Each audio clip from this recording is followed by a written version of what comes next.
Assalamualaikum warahmatullahi wabarakatuh.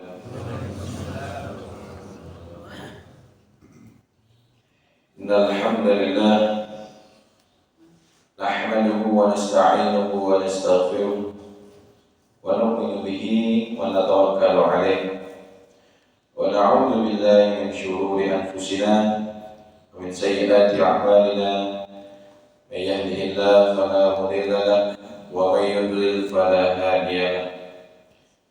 Asyhadu an la ilaha illallah wahdahu la syarika lahu wa asyhadu anna Muhammadan 'abduhu wa rasuluhu la nabiyya wa la rasula ba'dahu.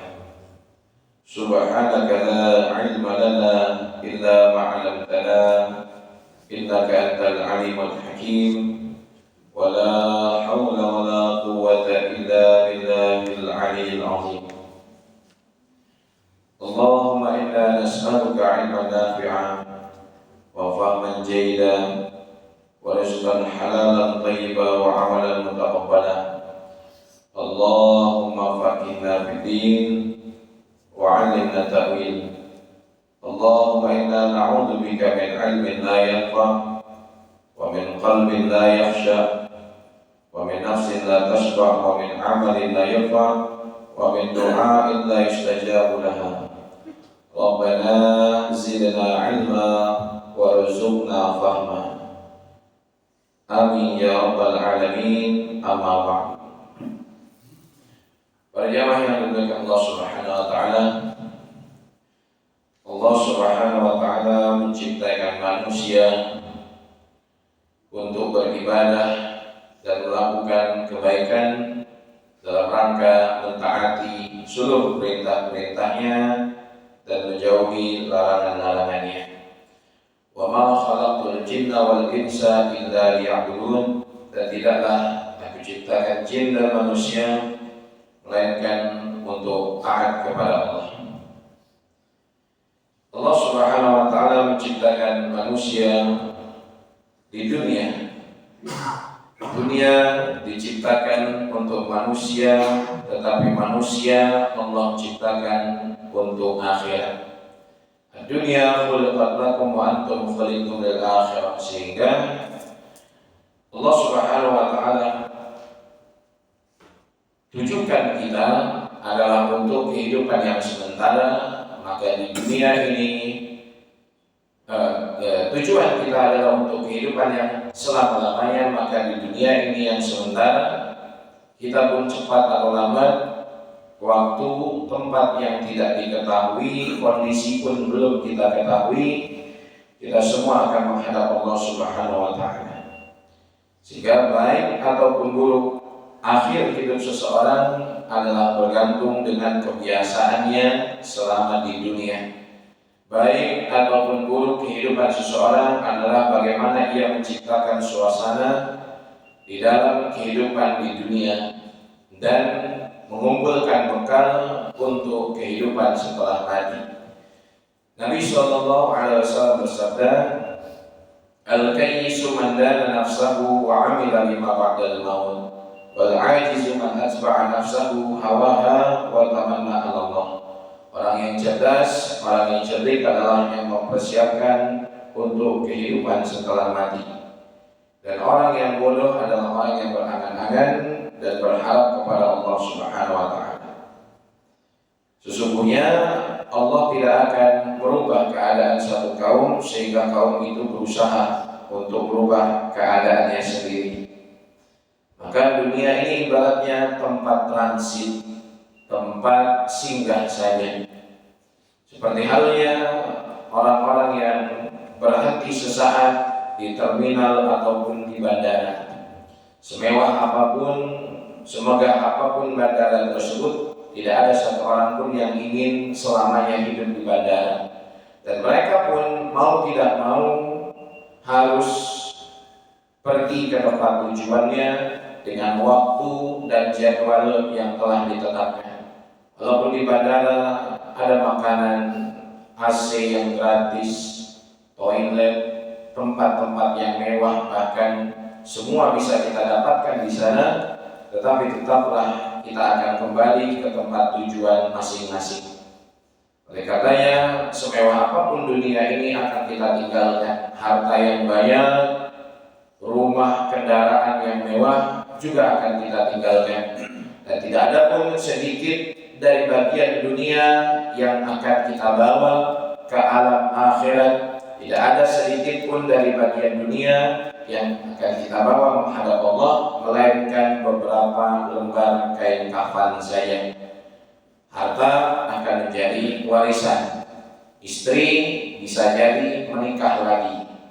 Anak akan lupa kepada orang tuanya. Maka untuk perkara tersebutlah kita membutuhkan iman dan amal soleh, sehingga kita semua berkumpul di sini setelah sholat subuh berjamaah untuk sama-sama mengumpulkan iman dan amal soleh dalam rangka menuntut ilmu, mencari ridha Allah Subhanahu wa ta'ala. Maka kita niatkan setelah sholat subuh duduk sampai menjelang isyraq dengan niat iktikaf. Karena sesungguhnya iktikaf itu tidak hanya dibatasi pada bulan suci Ramadan. Setiap kita masuk ke dalam masjid walaupun waktunya sebentar, dianjurkan untuk niat iktikaf, dan itu melipat gandakan pahala.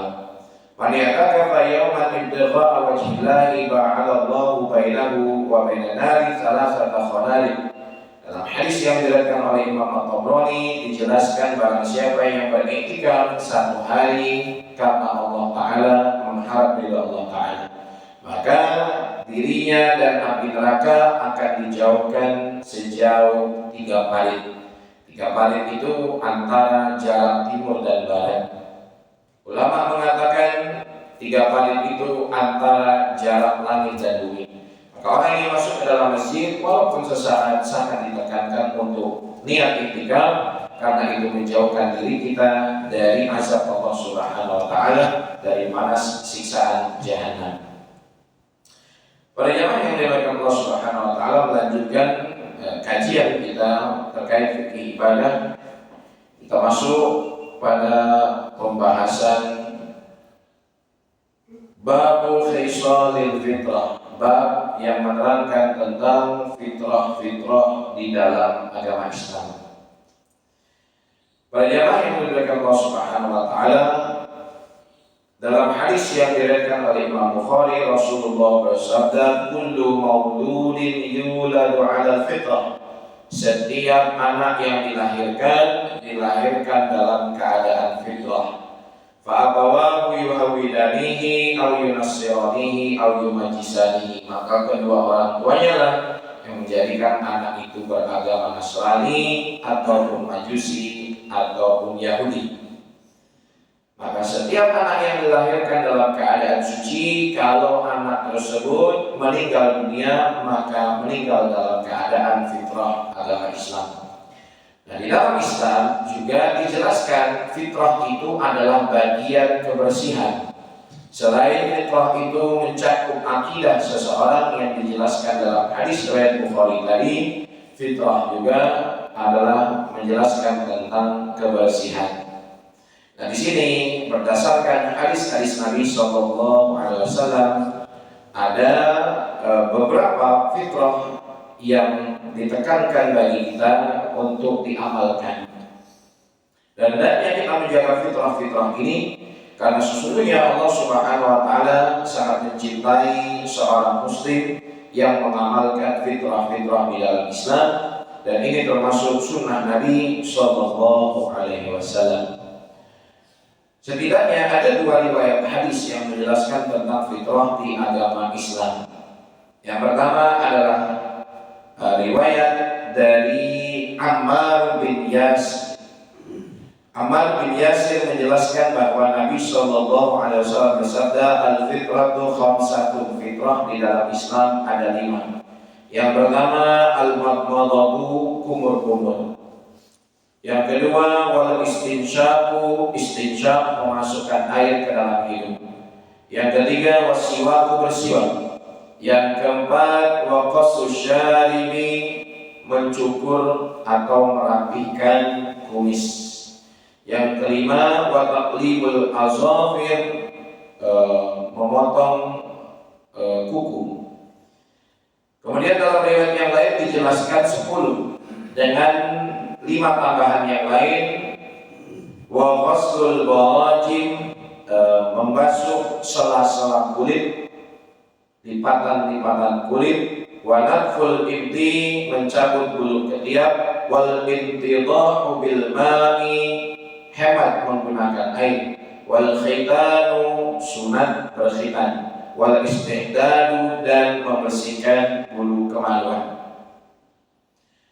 Para jemaah yang dimuliakan Allah Subhanahu wa taala, ada juga yang menjelaskan fitrah di dalam agama Islam itu hanya 5. Berbeda riwayat yang sebelumnya dijelaskan adalah 10.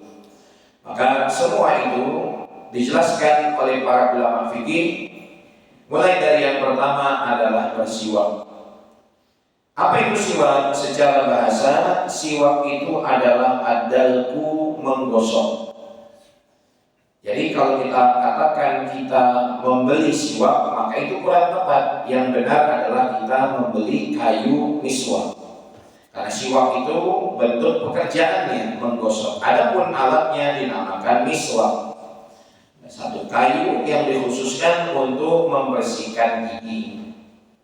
Maka biasa tersedia di toko busana muslim ataupun di tempat-tempat yang menjual pernak-pernik ibadah haji. Para jemaah yang dimuliakan Allah Subhanahu wa taala, didefinisikan siwak itu adalah dalbul asnan wa ma hawalaiha bi kulli syai'in khashin, menggosok bagian mulut dan sekitarnya dengan sesuatu yang kasar. Yang melandasi anjuran ataupun kesunahan di dalam bersiwak ini adalah hadis riwayat Bukhari dan Muslim. Rasulullah sallallahu alaihi wasallam bersabda, "Laula an asyqa ala ummati la amartuhum bisiwaki 'inda kulli sholatin." Sekiranya tidak memberatkan umatku, niscaya aku akan perintahkan mereka untuk bersiwak setiap hendak melaksanakan sholat. Dalam riwayat lain dijelaskan ma'a kulli sholatin, bersamaan dengan melaksanakan sholat. Dalam riwayat yang lain dijelaskan setiap hendak berwudu. Jadi keutamaan siwak ini sangat besar. Orang yang bersiwak maka pahala dalam ibadahnya khususnya sholat akan dilipat gandakan oleh Allah Ta'ala. Hadis lain menerangkan bahwa 2 rakaat sholat yang dikerjakan sebelumnya bersiwak terlebih dahulu itu lebih baik dibandingkan 70 rakaat sholat yang dikerjakan tanpa bersiwak.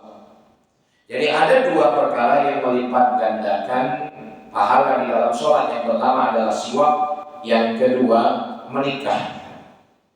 Kata Nabi SAW, "Raka'atani minal muta'akhir khairun min 70 raka'atan min ghairil muta'akhir." 2 rakaat sholat orang yang sudah menikah lebih baik dibandingkan 70 rakaat sholatnya bujang. Jadi bujang ini walaupun rajin pahalanya sedikit.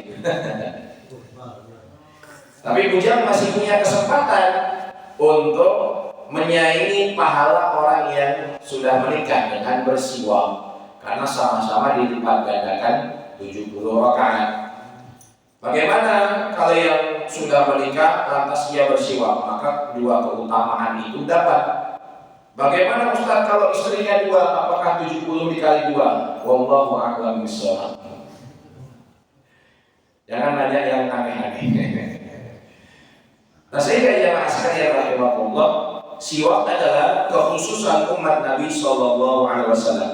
Di mana di kitab-kitab fikih dijelaskan siwak ini dianjurkan dalam setiap keadaan, khususnya ketika berubah bau mulut. Maka dalam keadaan hendak masuk ke dalam rumah, keluar darinya, hendak masuk ke dalam masjid, keluar darinya, hendak tidur dan bangun darinya, sebelum makan dan sesudah makan, ketika mau berbicara, ngobrol dengan istri dan keluarga, ketika hendak mau membaca Al-Quran, ketika hendak wudu, ketika hendak sholat, dalam perkara-perkara tersebut, siwak adalah sangat disunahkan, dianjurkan. Siwak itu adalah mensucikan mulut dan dapat membuat Allah Subhanahu wa taala ridho kepada orang yang melaksanakannya. Para jemaah yang dimuliakan Allah Subhanahu wa taala, Nabi sallallahu alaihi wasallam senantiasa bangun dari tidur, kemudian beliau bersiwak. Maka siwak sangat ditekankan bagi kita, di mana ini salah satu sunnah Nabi yang banyak ditinggalkan di akhir zaman.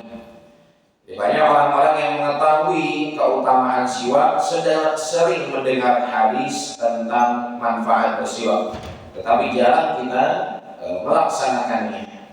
Padahal melipat gandakan pahala sangat mudah dengan amal-amal sunnah, di antaranya adalah dengan bersiwak.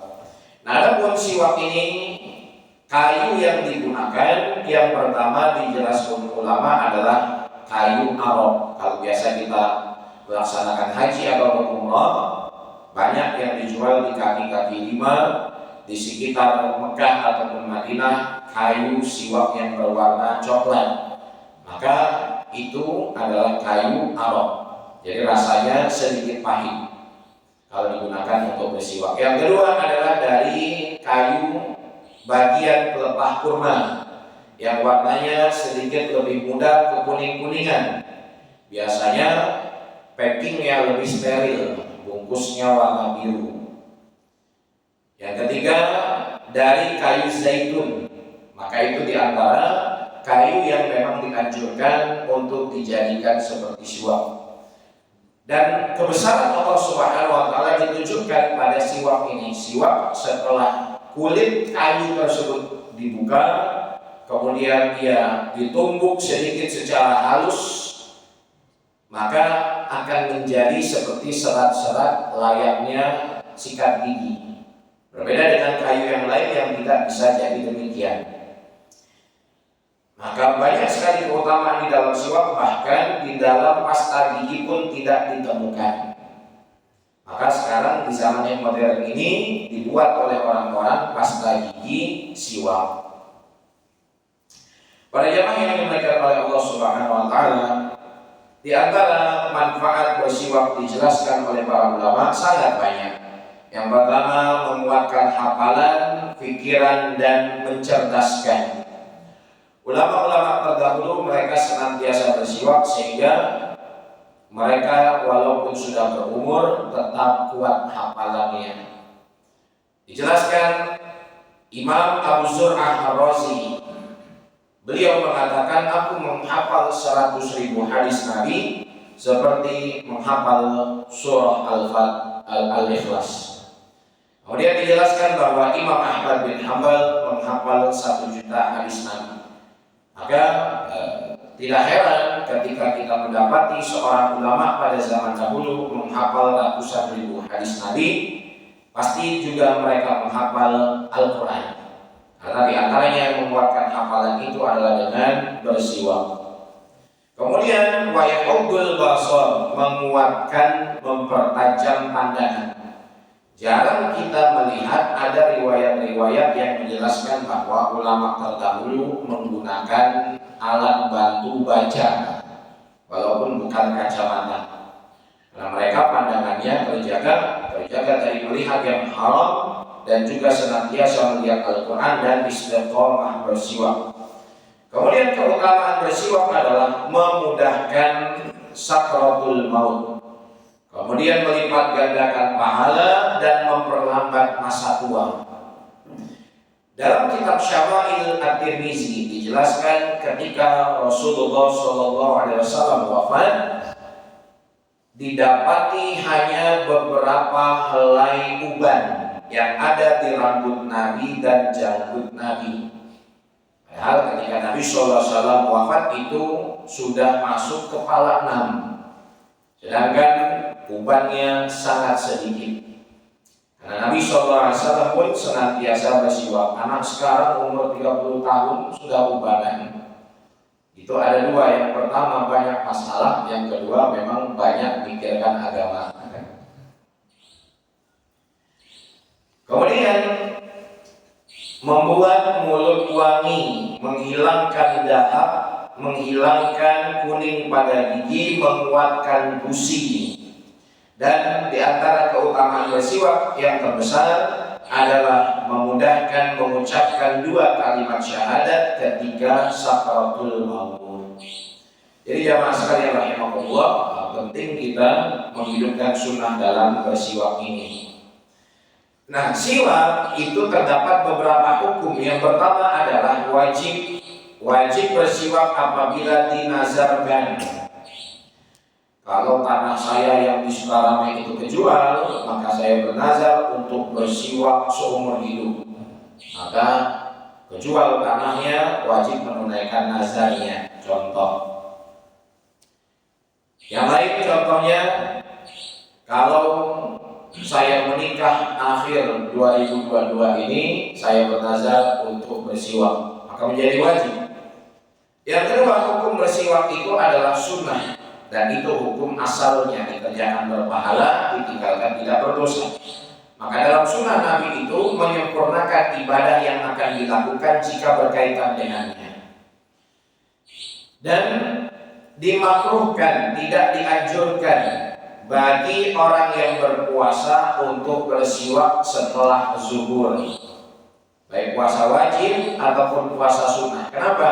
Karena ada hadis yang diriwayatkan oleh Imam Bukhari menjelaskan, la khulufu fa bisa'imi atyabu 'indallahi, la khulufu fa bisa'imi 'indallahi atyabu min rihil misk.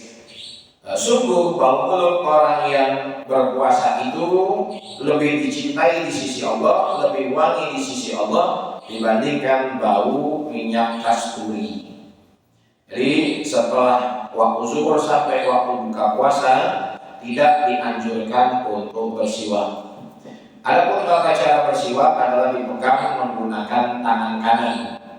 Kemudian kepala siwak itu di ujung ibu jari dan buntut atau bawahnya siwak itu di jari kelingking. 2 jari ibu jari dan jari kelingking itu berada di atas dan 3 jari yang lain itu berada di bawah. Ini saya punya pulpen, contoh ini siwak. Maka memegangnya seperti ini. Ibu jari dan kelingking itu berada di bawah dan 3 jari lainnya berada di atas. Ini kepala siwaknya. Baru kita gosokkan mulai dari kanan ke atas ke bawah, kiri ke atas ke bawah. Dan tidak digosok ke atas ke bawah melainkan kanan kiri. Kalau ke atas bawah itu biasanya jadi berdarah gusinya. Dan kalau gusi itu berdarah maka bisa menyebabkan rusak sholatnya. Para jemaah yang dimuliakan oleh Allah Subhanahu wa taala, ini yang pertama tentang kesunahan dalam bersiwak. Yang kedua, di antara fitrah di dalam Islam dijelaskan fitrah di dalam Islam yang kedua adalah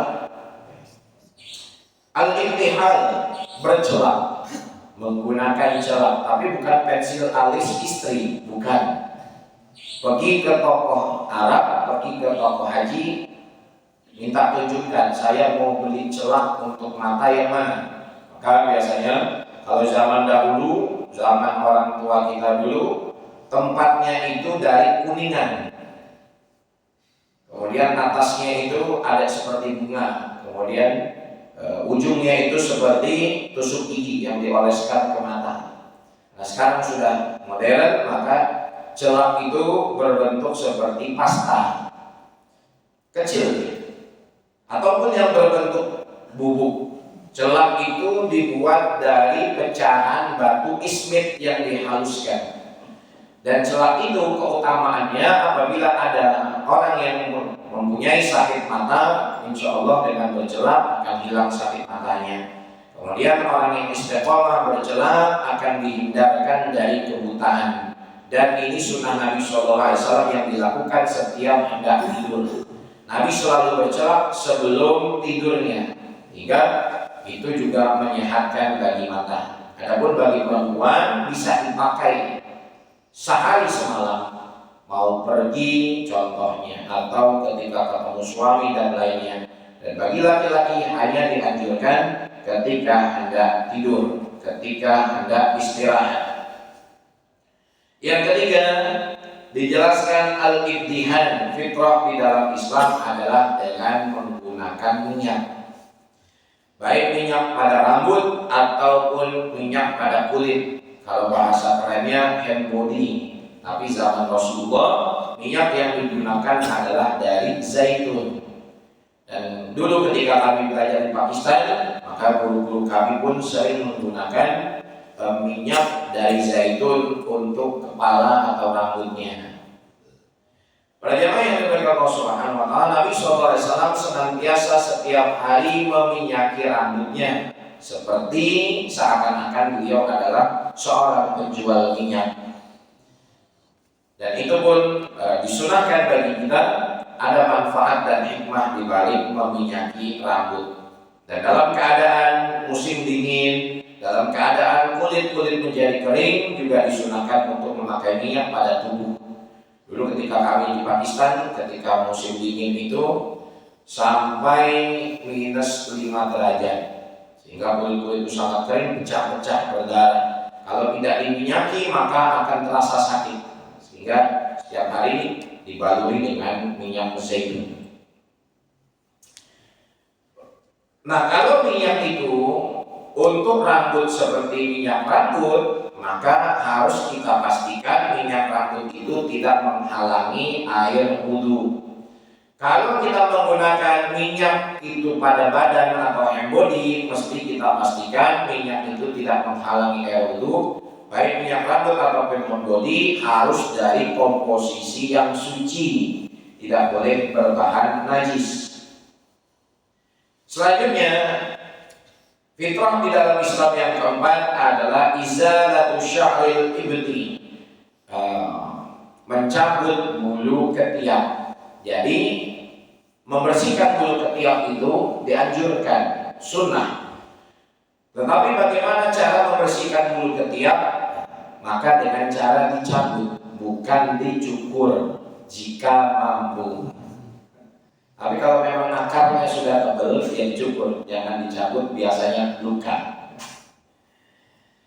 Imam Syafi'i rahimahullah ta'ala menjelaskan di dalam madhabnya, madhab Syafi'i, bahwa disunahkan membersihkan bulu ketiak itu dengan mencabutnya. Para jamaah yang dimuliakan Allah Subhanahu wa taala, apabila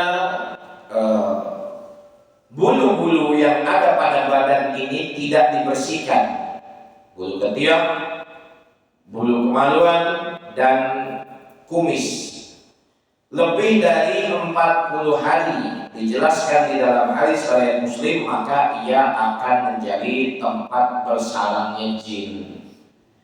Jadi kenapa setiap maksimal 40 hari maka bulu-bulu tersebut dibersihkan. Dan begitu juga setiap minggu kalau bisa kita membersihkan, memotong kuku, karena ia akan menjadi tempat bersarangnya syaitan. Yang kelima adalah membersihkan bulu kemaluan, disebut dengan istihdad. Yang keenam, dengan membersihkan kuku, memotong kuku tangan dan kuku kaki. Bagaimana tata cara memotong kuku yang disunahkan, yang dianjurkan? Dari kuku tangan dimulai dari jari tangan kanan terlebih dahulu. Dari tangan kanan dimulai dari telunjuk sampai kelingking. Setelah 4 jari ini dipotong kukunya, pindah ke jari kiri. Dari kelingking jari kiri sampai ibu jari kiri, dan yang terakhir ditutup dengan jari ibu jari tangan kanan. Ini cara yang pertama, dijelaskan oleh Imam Al-Ghazali. Yang kedua, Imam An-Nawawi menjelaskan sama, dimulai dari tangan kanan, dari telunjuk tangan kanan sampai kelingking tangan kanan, kemudian ibu jarinya, sehingga tangan kanan ini semua sudah bersih. Kemudian dilanjutkan ke kelingking tangan kiri sampai ibu jari tangan kiri. Jadi salah satu dari kedua cara itu bisa kita lakukan. Adapun membersihkan kuku kaki, memotong kuku kaki mulai dari kelingking jari kaki kanan sampai berurutan kepada kelingking kaki jari kiri. Jadi seperti itu tata caranya. Para jamaah yang dimuliakan Allah Subhanahu wa taala, apabila kuku tersebut panjang dan ada kotoran di dalam kuku yang menghalangi sampainya air wudhu, dan itu bisa menyebabkan sholat seseorang tidak sah.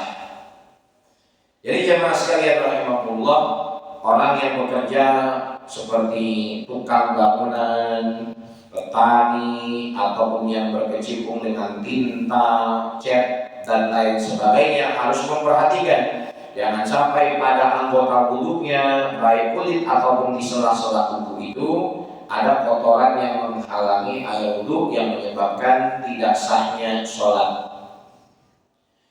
Selanjutnya di antara kesunahan di dalam fitrah agama Islam yang ketujuh adalah berkhitan.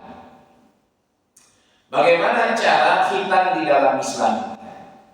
Kalau kita lihat jamaah sekalian, di negara kita Indonesia biasanya mengakhirkan khitan. Jadi anak-anak itu sunat kelas 4, 5, 6 SD, bahkan ada yang SMP baru sunat. Padahal khitan itu disunahkan untuk sesegera mungkin. Dijelaskan ketika anak itu lahir, umur 1 minggu diberi nama dan diakikahkan. Dan begitu juga disunahkan untuk disunat setelah 1 minggu kelahirannya. Ini khususnya anak laki-laki. Anak perempuan memang kan dia sejak dini sudah dikhitan.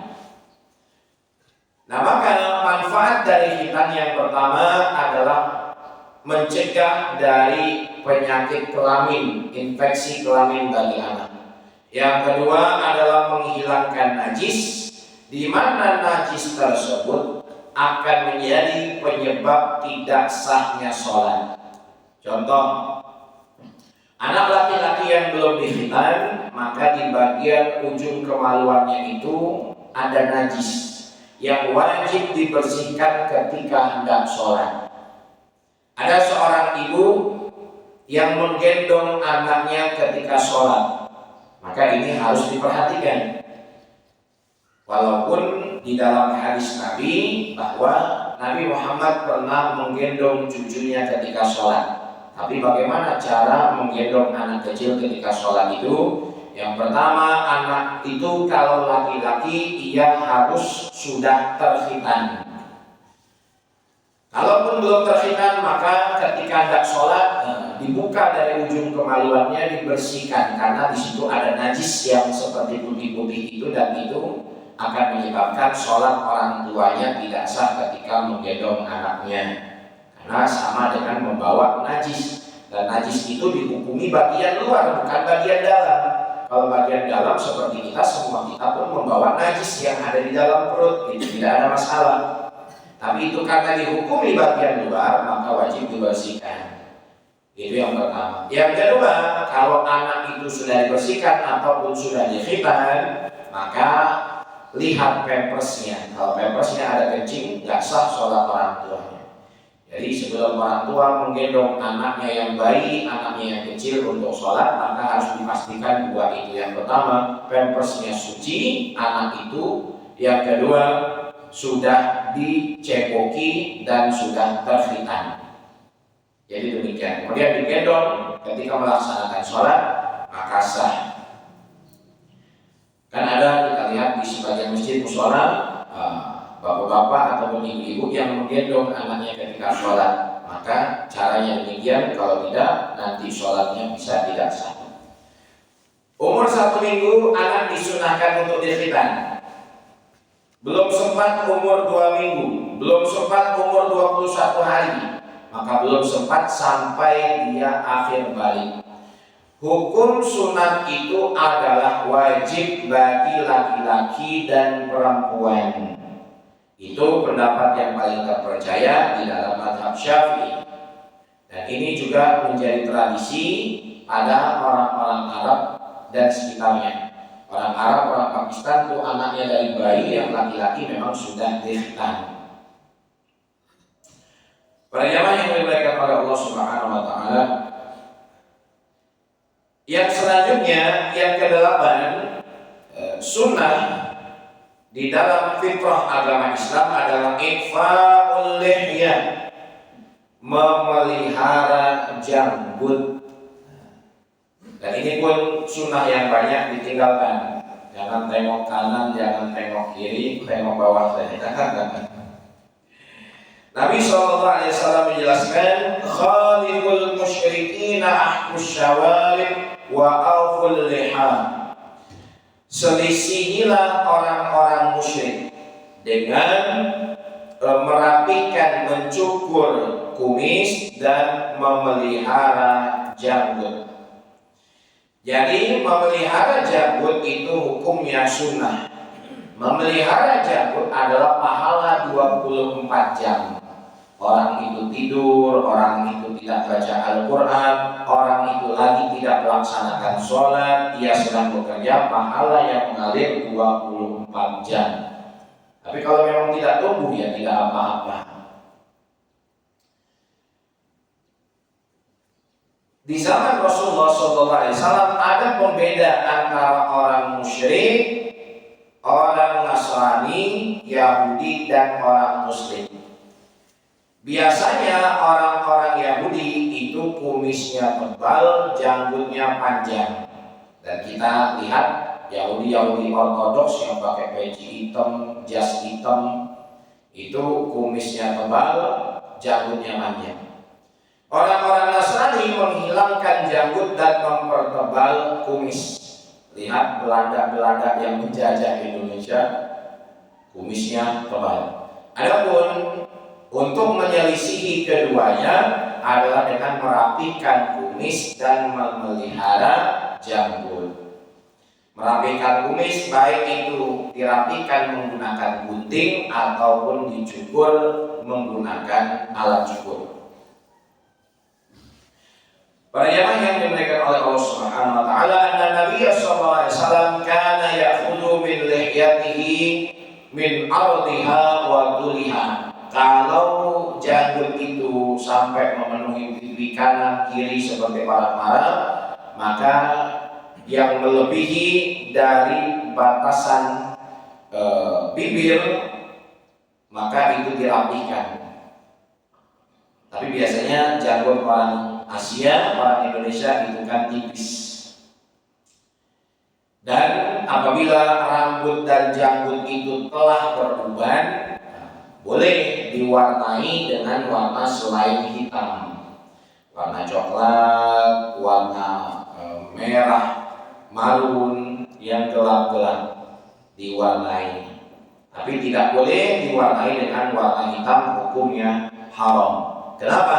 Karena itu termasuk merubah ciptaan Allah Ta'ala, menyalahi fitrah. Ya udah tua aja, nggak usah dihitamkan lagi. Kecuali dalam keadaan peperangan boleh dihitamkan.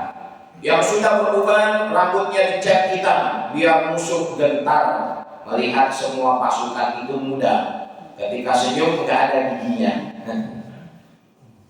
Para jamaah yang dimuliakan Allah Subhanahu wa taala, selanjutnya ghuslul barajim, menggosok, membasuh selah-selah ruas jari. Banyak orang yang berwudu ketika membasuh jarinya hanya seperti ini saja. Padahal disunahkan kita dengan melakukan seperti ini, disilangkan antara jari kanan dan jari kiri, kemudian seperti ini. Dan ini termasuk sunnah Nabi Sallallahu Alaihi Wasallam.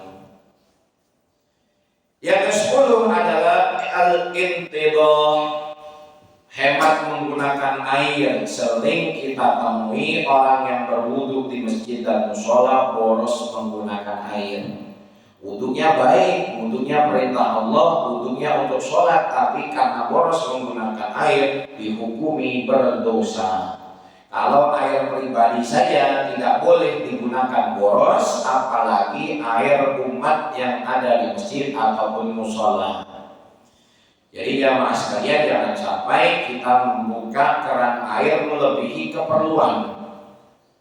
Pernah transit di salah satu rest area, baru mau gulung celana kakinya, kerannya udah dibuka, air ngalir terus, sedangkan dia masih menggulung celana kaki. Ada juga yang membuka keran itu sampai full, seperti airnya kayak air jet pump. Kalau nggak deres tuh nggak puas rasanya. Di antara tanda kita boros menggunakan air ketika wudu, air yang terbuang jauh lebih banyak dibandingkan air yang dipakai wudu.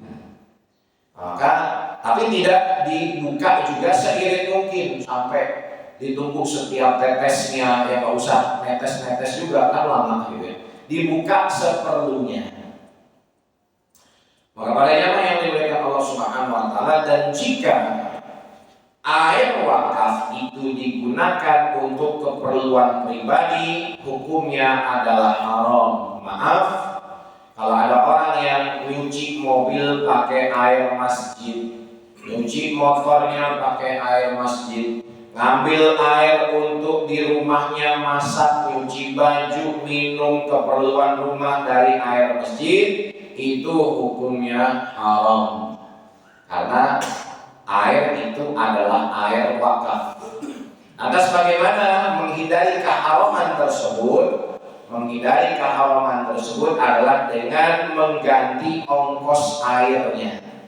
Biasanya air segalon itu isi ulang berapa sih? 3.000. Maka masukkan 3.000 ke kotak amal kalau ngambil air dari masjid untuk keperluan pribadi. Nah begitu juga orang yang ngecas handphone di masjid sama. Handphone itu kan gak ada kebutuhannya dengan ibadah. Kita lagi kerja di kantor, sholat zuhur, sholat asar, masjid dekat pasar, lagi dagang di pasar, biasanya sambil tidur-tiduran sambil ngecas handphone. Nah normalnya ngecas handphone itu berapa? 2.000, 3.000, masukkan kotak amal.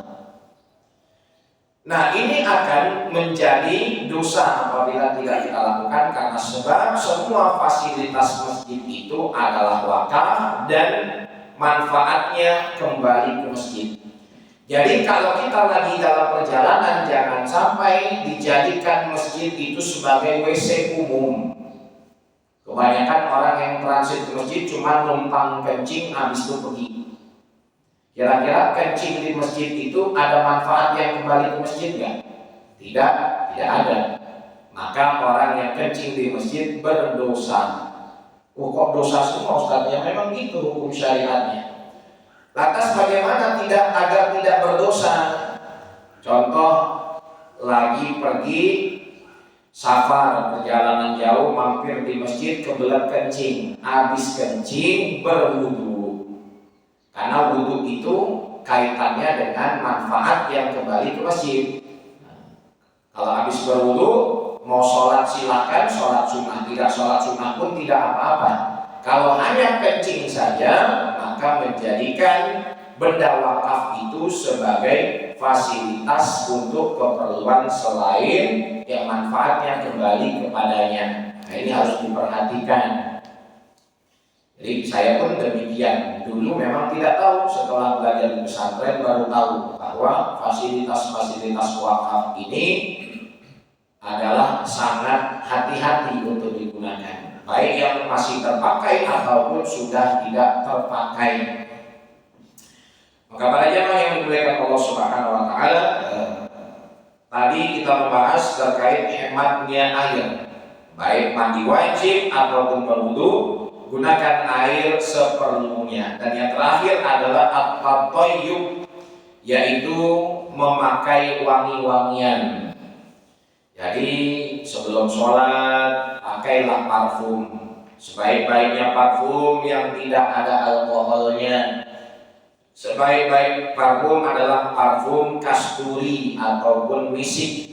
Kita gunakan ketika hendak melaksanakan sholat. Kalaulah orang di sebelah kanan kiri kita tersakiti karena bau badan kita yang tidak sedap, begitu juga malaikat tersakiti ketika badan kita baunya tidak sedap. Jadi masuk ke dalam masjid, maka disunahkan untuk memakai parfum wangi-wangian. Paling parfum sholat itu yang mahal, yang original paling 100.000. Itu pun satu botol bisa tahan berbulan-bulan kalau kita pakai sehari cuma sekali. Yang ada yang harga 20.000, 15.000, maka kita beri untuk mengamalkan sunnah Nabi Sallallahu Alaihi Wasallam. Rasulullah itu adalah orang yang paling rapi dan orang yang paling wangi tubuhnya.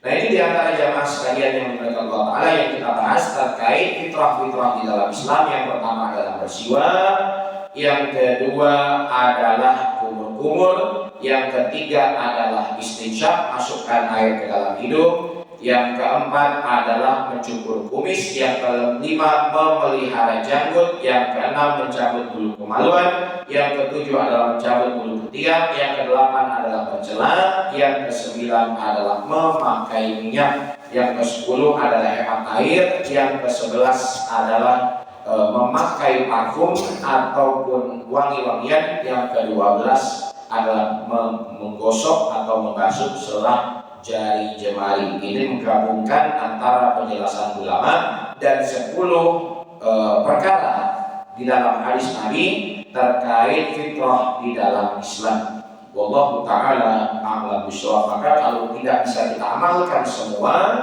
jangan kita tinggalkan semua. Amalkan yang paling mampu di antara 12 fitrah di dalam Islam itu, insya Allah ada hikmah dan pahala yang besar. Dan bisa jadi dari sebab perkara yang kecil itu Allah Ta'ala meridhoi kita dengannya, dan itulah penyebab kita nanti di akhirat masuk ke dalam surga. Kita tidak tahu amal yang mana yang diterima Allah Ta'ala. Bisa jadi amal yang besar dan bisa jadi amal yang kecil yang kita anggap itu kurang penting, itu tidak terlalu penting. Kalau kita amalkan mengharap ridho Allah, bisa jadi dengan sebab amal yang sederhana dan mudah dilakukan itulah Allah Ta'ala memberikan ridhonya kepada kita dan memasukkan kita ke dalam surganya. Silakan kalau ada pertanyaan dari jamaah sebelum diakhiri. Wallahu ta'ala a'lam bishawab. Ya Ustaz. Ya. Assalamualaikum warahmatullahi wabarakatuh. Assalamualaikum. Ada dua hal yang saya tanya Pak Ustaz.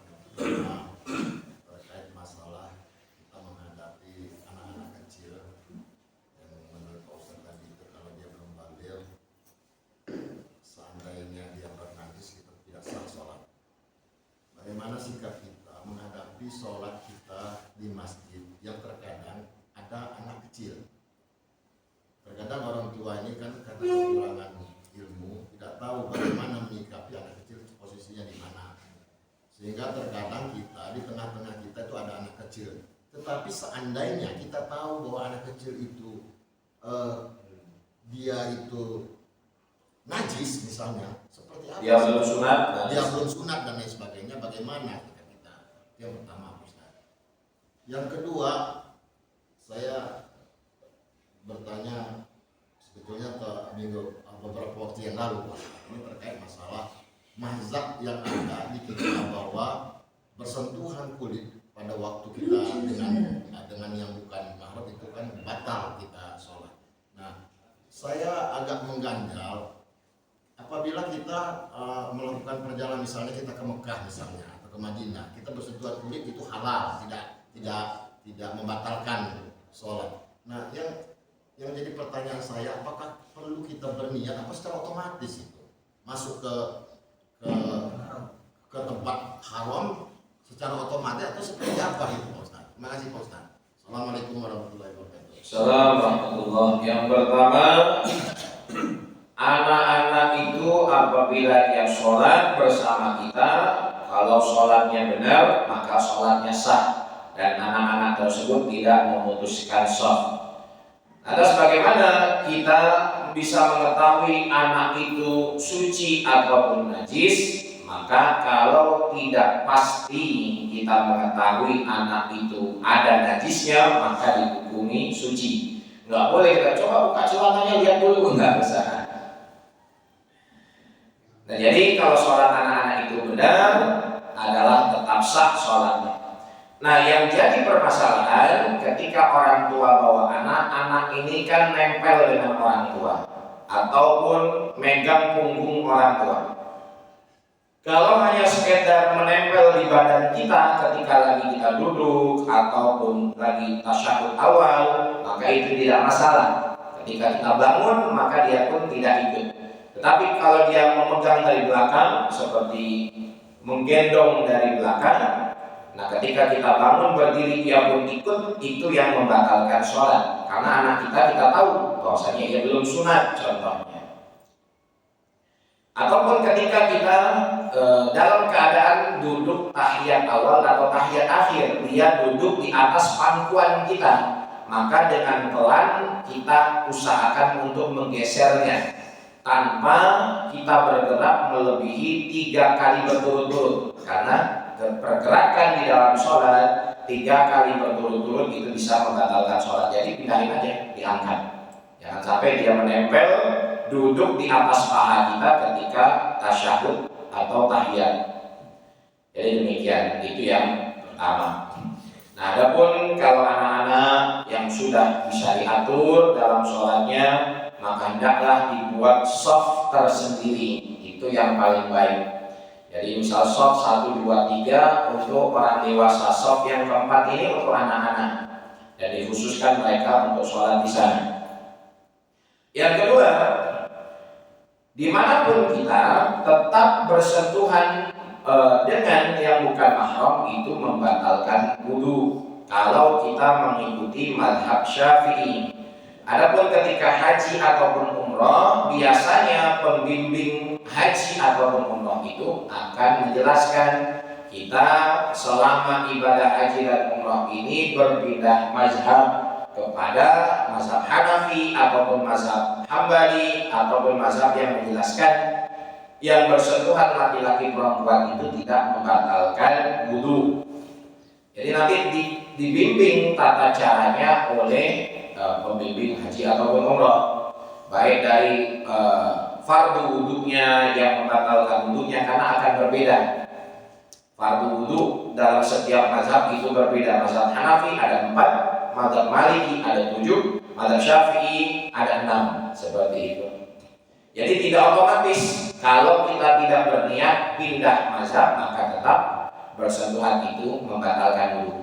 Oleh sebabnya mungkin kalau umroh itu masih bisa ditanggulangi karena tidak terlalu ramai. Tapi kalau ibadah haji berdesak-desakan, ketempel cewek Turki, ya Pak ya, ketempel cewek Pakistan, cewek Arab, ya kan akhirnya wudu kita nanti batal terus.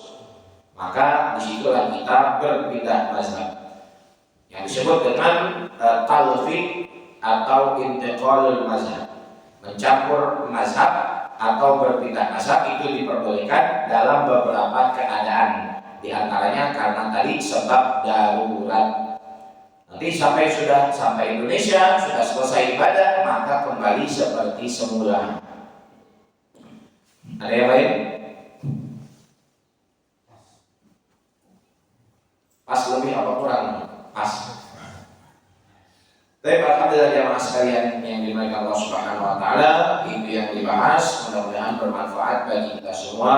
Semoga Allah Subhanahu wa taala berikan kita taufik dan hidayah agar bisa mengamalkan dan menyampaikan dan lebih memperhatikan dari kualitas ibadah kita, bukan hanya sekedar kuantitasnya saja.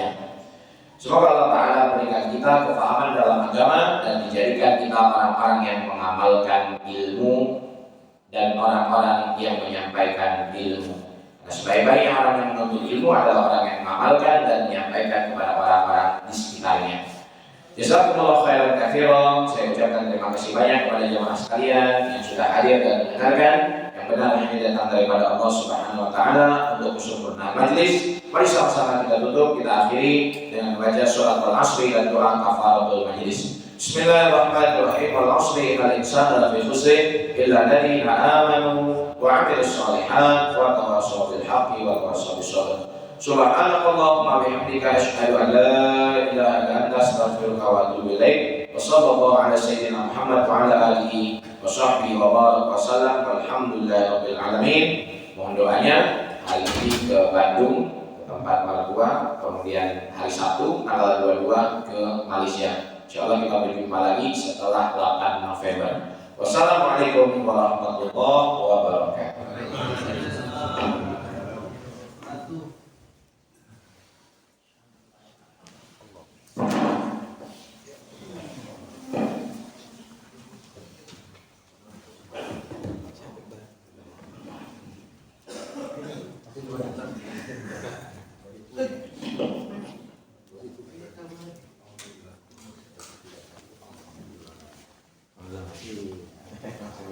Masih bujang.